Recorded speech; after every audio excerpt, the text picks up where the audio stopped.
Hai, Assalamualaikum semua. Selamat datang kepada mereka yang baru sampai ke channel ini. Terima kasih banyak-banyak, dan kepada mereka yang telah lama support channel kecil ini. Terima kasih dan selamat datang kembali. Dan hari ini kita masih lagi nak bercerita tentang pengalaman saya akan buat Caesar di PPUM. Sambungan daripada video yang terdahulu. So masa tu kita berhenti dekat pakar bedah datang jumpa saya. Kalau hari tu saya dah cakap berkenaan dengan risiko yang akan berlaku kepada ibu-ibu yang bersalin Caesar menurut doktor pakar tersebut. Hari ini saya nak cerita tentang perkara ataupun barang-barang yang doktor pakar nak kita beli. Ialah mungkin sebab PPUM ni semi government, so kita kena beli. Saya tak pasti untuk mereka yang bersalin di hospital government macam mana. Hospital private pun saya tak ada pengalaman, so ini adalah semi government, so dia minta kita beli beberapa barang lah untuk kegunaan kita sebelum, semasa dan juga selepas menjalani operasi tersebut. So Dr. Atikah ataupun pakar bedah saya tu, dia cakap dengan saya ada beberapa senarai lah dia suruh saya beli. Sebenarnya tak banyak pun senarai tu. Yang pertama adalah compression socks ataupun stocking tu yang dia ada lubang dekat jari-jari kaki kita boleh keluarkan jari-jari kaki kita. Dan kemudian saya rasa ibu-ibu yang dah bersalin tahulah benda ni. Saya describe ni kepada mereka yang tak tahu. Okay? Kemudian stocking ni warna putih dan dia panjang, dia sampai ke kita punya peha dan dia memang agak ketat lah, tapi bukan ketat yang terlalu, cuma dia ketat. Dia sebenarnya menurut kata doktor tersebut, stocking ni adalah untuk mengelakkan berlakunya darah beku, terutamanya di kaki dan juga peha betis kita lah.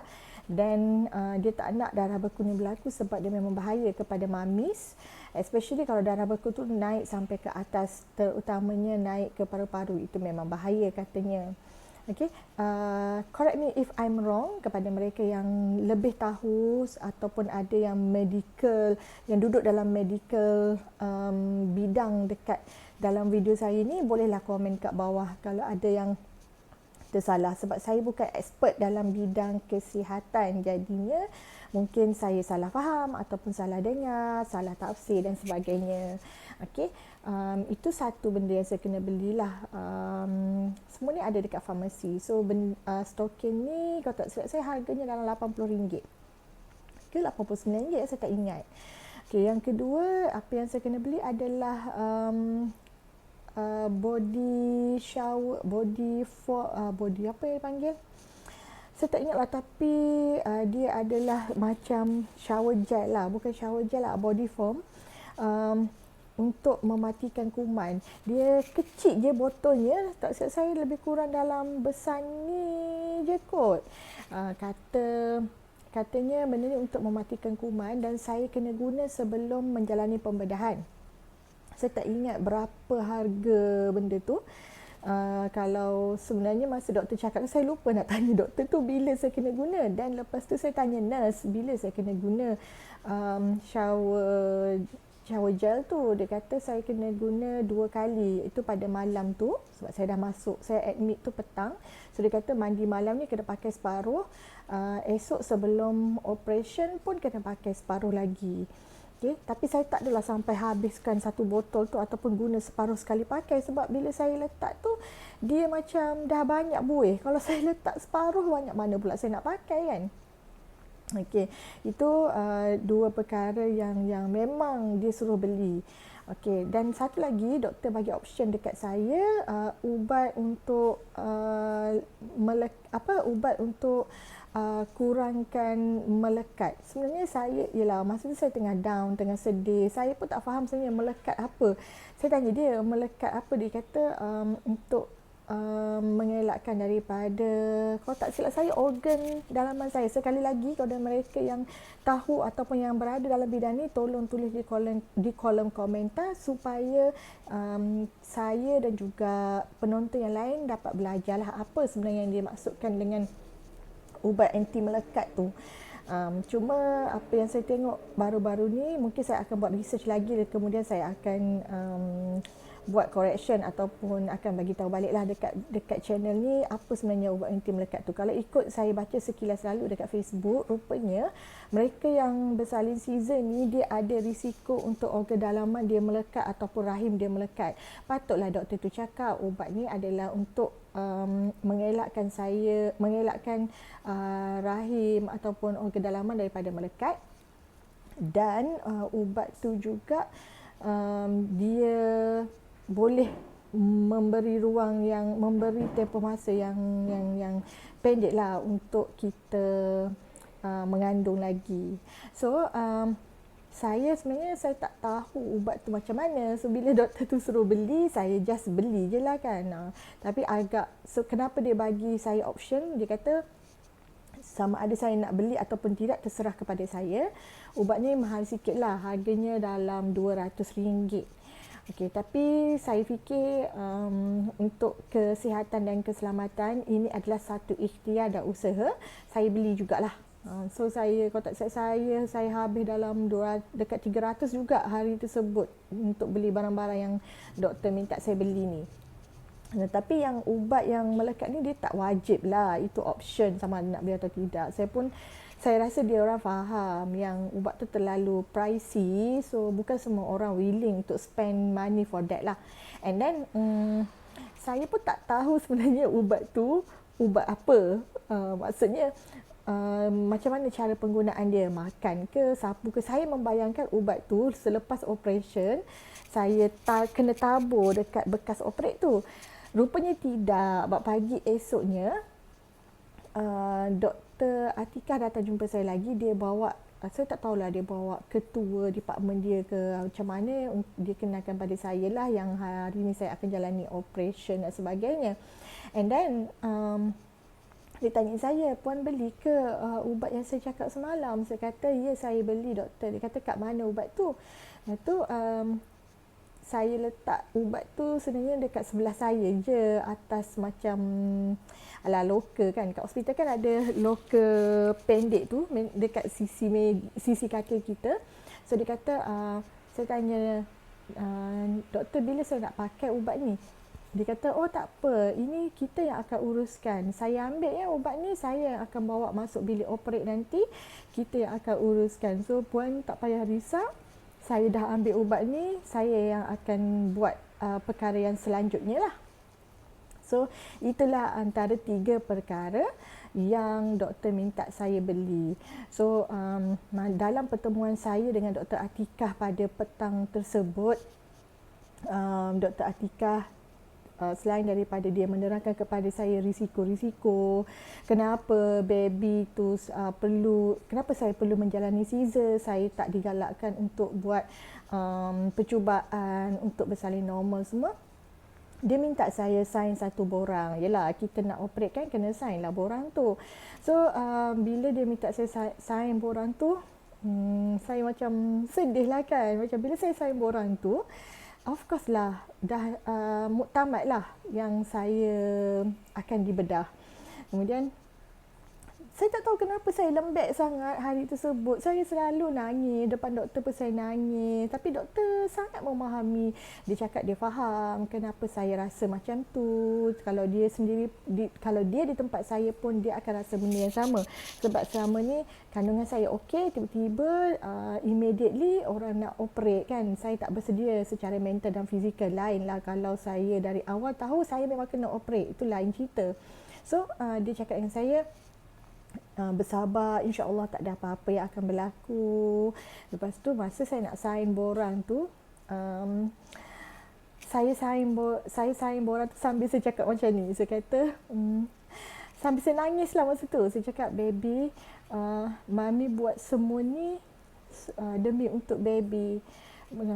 Mami buat semua ni untuk selamatkan baby, bukan untuk mami, bukan untuk siapa-siapa. Saya nangis dan doktor tu dia peluk saya, dia tepuk-tepuk belakang saya, bahu saya, dia cakap sabar puan, sabar, saya faham perasaan puan. InsyaAllah kami dan dari pasukan bedah, kami akan buat yang terbaik untuk selamatkan puan dan juga untuk selamatkan baby. kita akan cuba yang terbaik.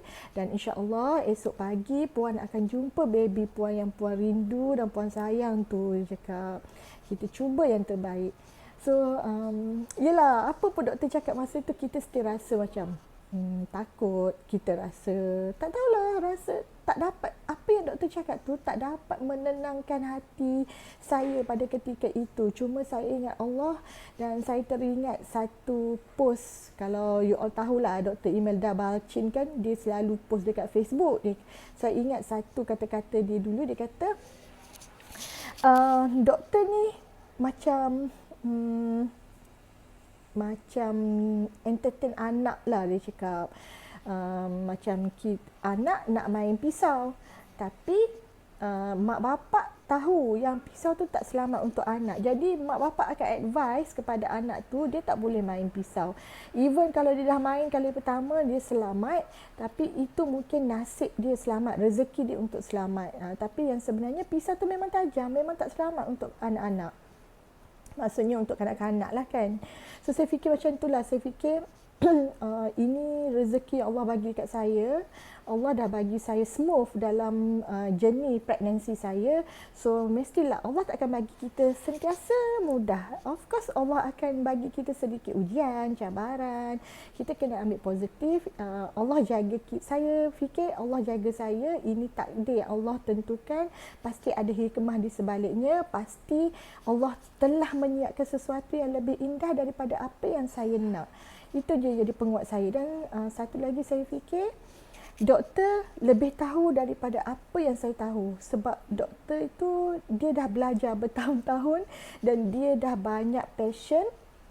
Dia dah jumpa banyak kes dan dia tahu risiko-risiko untuk setiap kes yang dia hadapi dan dia tahu apa yang terbaik untuk passion dia. Of course Allah je yang tahu apa yang terbaik untuk kita, tetapi dengan ilmu yang Allah bagi pada doktor tu, doktor mesti tahu apa yang terbaik untuk kita, risiko mana yang lebih rendah untuk kita, untuk baby kita. Saya fikir kalau saya nak pentingkan diri sendiri, boleh je saya cakap saya tak nak sign, saya nak bersalin juga normal. Saya tak kisahlah kalau saya atas tanggungjawab saya sendiri, saya nak juga bersalin normal. Saya rasa doktor akan buat benda tu. Cumanya saya fikir saya tak boleh dalam hal macam ni, hal ni melibatkan nyawa.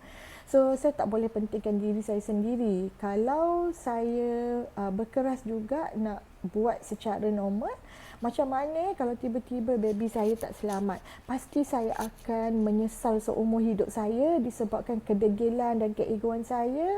Tak nak dengar cakap doktor, baby tak selamat. Saya rasa saya tak boleh maafkan diri saya sendiri sampai akhir hayat saya sekiranya baby saya tak selamat disebabkan oleh saya degil cakap doktor tu.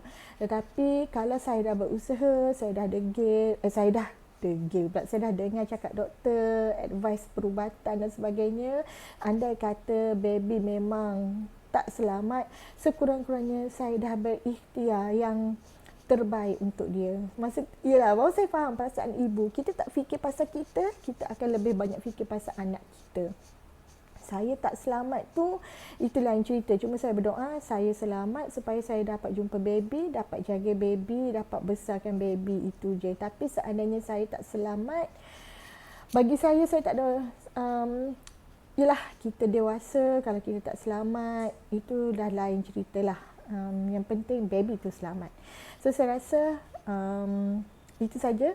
Saya akhiri dulu video untuk kali ini dengan pertemuan saya dengan pakar bedah. Nantikan pertemuan saya selanjutnya dengan pakar bius dan juga pakar kanak-kanak. Banyak betul pakar. Rupanya prosedur diorang buat nak buat operation ni, kalau di PPUM saya tak tahu di tempat lain. Mungkin di tempat lain pun buat SOP yang sama. Tapi di PPUM ni rupanya setiap yang terlibat dalam pembedahan kita tu, dia akan datang berjumpa dengan kita. Maksud saya yang bersalin lah. Saya tahu kalau nak operate jantung dan sebagainya, memang kita akan diberi taklimat oleh pakar, even kalau di hospital government pun. Okay. Janganlah kecam saya pula. Cakap macam lah dia seorang yang apa, yang pakar datang jumpa. Tidak, sebab saya cakap ni berdasarkan pengalaman saya di PPUM. Saya tak nak nanti tiba-tiba orang kata, mana ada dia ni menipu lah. Sedangkan dia beranak dekat hospital lain, saya beranak dekat hospital lain. Tak naklah macam tu kan. So sampai kat sini dululah untuk kali ni. Semoga kita jumpa lagi dalam video yang akan datang. Jangan lupa share, like, komen dan subscribe. Okay, terima kasih semua. Jumpa lagi dalam video yang akan datang.